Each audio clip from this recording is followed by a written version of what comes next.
கிறிஸ்துவுக்குள் பிரியமானவர்களே, இயேசு கிறிஸ்துவின் இனிதான நாமத்தில் உங்களை வாழ்த்துகிறேன். அக்டோபர் மாத வாக்குத்தத்தம் மத்தேயு 10:31. ஆதலால் பயப்படாதிருங்கள், அநேகம் அடைக்கலான் குருவிகளை பார்க்கிலும் நீங்கள் விசேஷித்தவர்களாய் இருக்கிறீர்கள்.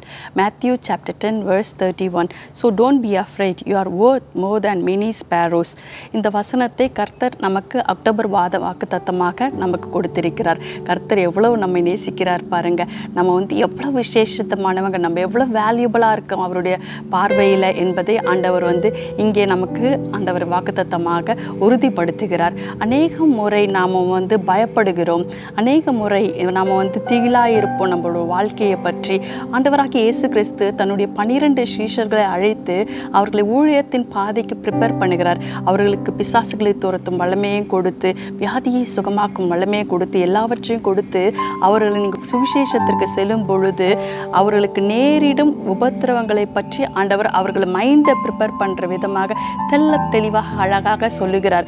சொல்லும் பொழுது நம்ம என்ன பண்ணுவோம், சில விஷயங்களை சொல்லும் பொழுது நமக்கு எதிராக வருவாங்க, நம்மளை மனசு நோகடிப்பாங்க, நம்மளை பர்சிக்யூட் பண்ணுவாங்க, உங்களுடைய சரீரத்தை கூட அடிப்பாங்க, நீங்கள் சில இடத்துல உங்களுக்கு வரவேற்பே இருக்காது. அப்படி சொன்னோன்னா நிறைய பேர் ஆண்டவருடைய சித்தத்தை செய்யறதுக்கு தங்களை ஒப்பு கொடுக்க மாட்டாங்க. ஆனால் இந்த 12 சீஷர்களும் அவருடைய சித்தத்தை செய்ய ஒப்பு கொடுக்க பாத்திரவான்கள் என்பதை தேவன் அறிந்து அழகாக ஒரு மென்டர் மாதிரி அழகாக ப்ரிப்பேர் பண்ணுறாரு. பண்ணும் பொழுது சொல்கிறாரு, உங்களுடைய தலையில் இருக்கிற ஒரு முடி கூட அவருடைய சித்தம் இல்லாமல் விழாது. நீங்கள் அடைக்கலான் குருவியை பாருங்கள். லூக்கா சொல்லுகிறாரு, ஒரு 5 அடைக்கலான் குருவியை 2 காசு விற்பாங்கன்னு. அதே நேரத்தில் மத்தேயு சொல்லுகிறார் 2 அடைக்கலான் குருவிகளை 1 காசு விற்பாங்க. அவ்வளோதான் அதோடைய வேல்யூ. ஆனால் அந்த அடைக்கலான் குருவியையும் ஆண்டவர் போஷித்து அதற்கு உயிர் கொடுத்து அதை வாழ வைத்து ஆண்டவருடைய சித்தெல்லாம் ஒரு அடைக்கலான் குருவி கூட கீழே விழாமல் அதை பாதுகாத்து கர்த்தர் நடத்துகிறார் என்றால், நீங்களும் நானும் அவரால் உருவாக்கப்பட்டவர்கள் அல்லவா, அவரால் விலைக்கிரயமாக கொல்லப்பட்டவர்கள் அல்லவா. அப்போ நம்ம எவ்வளோ அளவுக்கு அதிகமாக நேசிப்பார், அளவுக்கு அதிகமாக பாதுகாப்பார் என்பதை நாம் உணர்ந்து கொள்ள வேண்டும் என்பதுதான் இந்த வசனத்தின் சாராம்சம். இதில் முதலில் பயப்படாதே என்று சொல்கிறார். ஏனென்றால் மனுஷருக்கு பயப்படுகிற பயம் கண்ணியை வருவிக்கும், மனுஷருக்கு பயப்படவே கூடாது அப்படின்றதுல ஆண்டவர் உறுதியாக இருக்கிறாரு. ஏன்னா சொல்கிறாருன்னா, உங்கள் சரீரத்தை மாத்திரம்தான் ஒரு மனுஷனால் டேமேஜ் பண்ண முடியும். என்ன சொல்கிறது, அந்த எக்ஸ்ட்ரீம் அந்த மனுஷனுக்கு பயப்படாதீங்க. ஆனால் தேவனாகிய கர்த்தர் உங்கள் சரீரத்தையும் உங்களுடைய ஆத்துமாவுக்கும் உத்தரவாதம் உள்ளவர். அவரால் அதை அழித்து நரகத்திலேயே போட முடியும். அதனால் அவருக்கு மாத்திரம் பயப்படுங்க, அவருக்கு தான் எல்லா பவர் இருக்குது அப்படின்னு சொல்லிட்டு ஆண்டவராக இயேசு கிறிஸ்து அந்த சீஷர்களோட மைண்டை ப்ரிப்பேர் பண்ணுகிறார். இன்றைக்கு நமக்கும் அதை தான் சொல்லுகிறார். நம்ம எந்த விஷயத்துக்கும், இந்த உலக காரியங்களுக்கும், இந்த உலக போராட்டங்களுக்கும், வியாதிகளுக்கும், எதிர்காலத்திற்கும் நாம் ஒவ்வொருவரும் பயப்படக்கூடாது.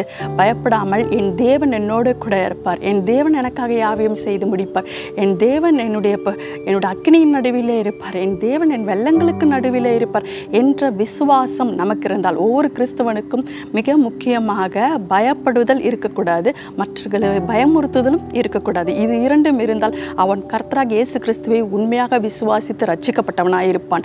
ஒரு கிறிஸ்தவன் மற்றவர்களை பயமுறுத்தவும் மாட்டான், ஒரு கிறிஸ்தவன் தானும் பயப்பட மாட்டான். அதனால தான் நம்மளை ஆண்டவர் சொல்கிறாரு, பயப்படாதீங்க, நீங்கள் அநேக அடைக்கலான் குருவிகளை பார்க்கலாம். எதோ வேல்யூவே இல்லாத ஒரு சின்ன குருவிக்கு நான் இவ்வளோ செய்கிறேன்னா உங்களுக்கு நான் எவ்வளோ செய்வேன், உங்களை எவ்வளோ பாதுகாப்பேன், உங்களை கிருபையினால் எவ்வளோ மூடிக்கொண்டிருக்கிறேன். அதனால் நீங்கள் பயப்படாதீங்க ஆண்டவர் சொல்லுகிறார்.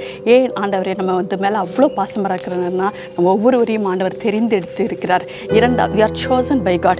இரண்டாவது, we are his own image. நம்ம அவரை அவருடைய சாயலாகவே சிருஷ்டித்திருக்கிறார். ஏதோ மரம், செடி, அனிமல்ஸ் எல்லாம் அவருடைய சாயல் இல்லை, ஆனால் நாம் மனுஷர்கள் அவருடைய சாயலாகவே சிருஷ்டித்திருக்கிறார். அதனால தான் ஆண்டவர் மனுஷ ரூபம் எடுத்து இந்த உலகத்தில் வந்தார். மூன்றாவது, we are his beloved children. அவரால் நேசிக்கப்பட்ட பிள்ளைகள் நாம். அதனால் நம்மளை விசேஷித்தமானவராய் தேவன் பார்க்கிறார். நான்காவது, we are purchased by his own blood. எவ்வளவு பாக்கியம் நமக்கு பார்த்தீங்களா. அவருடைய ரத்தத்தினாலே நம்ம விலைக்கிரயமாக கொல்லப்பட்டோம். நம்ம ஆண்டவர் வாங்கி இருக்காரு, அவருடைய ரத்தத்தை கொடுத்து நான் வாங்கியிருக்கிறார். எவ்வளோ அதிகமான பாசம் ஆண்டவருக்கு நம்ம மேலே, எவ்வளோ அதிகமான நேசம் நமக்கு ஆண்டவருக்கு நம்ம மேலே. யாரும் இந்த உலகத்தில் இருக்க சிநேகிதர் கூட நமக்காக மறிக்க மாட்டாங்க, நம்முடைய கூட இருக்கிறவங்க கூட நமக்காக மறிக்க மாட்டாங்க. ஆனால் தேவன் பரலோகத்தில் இருப்பதை கொள்ளையாடின பொருளாக எண்ணாமல் இந்த பூலோகத்திற்கு அடிமை ரூபம் எடுத்து உங்களையும் என்னையும் நேசிக்கிற தேவன் அவருடைய ரத்தத்தை கொடுத்து நம்மளை மீட்டிருக்கிறார். அப்போ நம்ம எவ்வளோ விசேஷித்தமானவர்கள் ஆண்டவருடைய பார்வையில். அதனால் நம்ம எப்பவுமே யோசிக்கணும், we are more worth than the sparrows. I am more valuable to God. Don't be afraid. You are more worth. நீங்கள் வேல்யூபிள். நீங்கள் அதனால் பயப்படாதீங்க. நீங்கள் விசேஷித்தவர்கள். நீங்கள் அதே மாதிரி அந்த வாக்குத்தத்தத்தை உங்களுடைய பிள்ளைங்களுக்கு சொல்லுங்கள். நீங்கள் கர்த்தருக்குள்ள அதிக விசேஷித்தவர்கள், நீங்கள் பயப்படாதீர்கள் என்று சொல்லி அனுப்புங்கள்.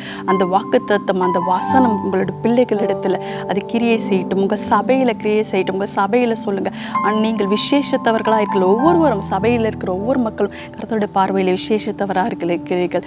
அதனால தான் கர்த்தர் நம்மை நேசிக்கிறார். இந்த வாக்குத்தத்தத்தை நமக்கு கொடுத்திருக்கிறார். மறுபடியும் சொல்லுவோமா? மத்தேயு 10:31, ஆதலால் பயப்படாதிருங்கள், அநேகம் அடைக்கலான் குருவிகளை பார்க்கிலும் நீங்கள் விசேஷித்தவர்களாக இருக்கிறீர்கள். நீங்கள் ஒவ்வொருவரும் கிறிஸ்துவுக்குள் விசேஷித்தவர்களாக இருக்கிறீர்கள். நீங்கள் ஒவ்வொருவரும் கிறிஸ்துவை தரித்து கொண்டவர்களாக இருக்கிறதுனால் விசேஷித்தவர்களாக இருக்கிறீர்கள். நீங்கள் கர்த்தருடைய பார்வைக்கு அருமையானவர்கள். கர்த்தர் உங்களை ஆசீர்வதிப்பார். ஆமேன்.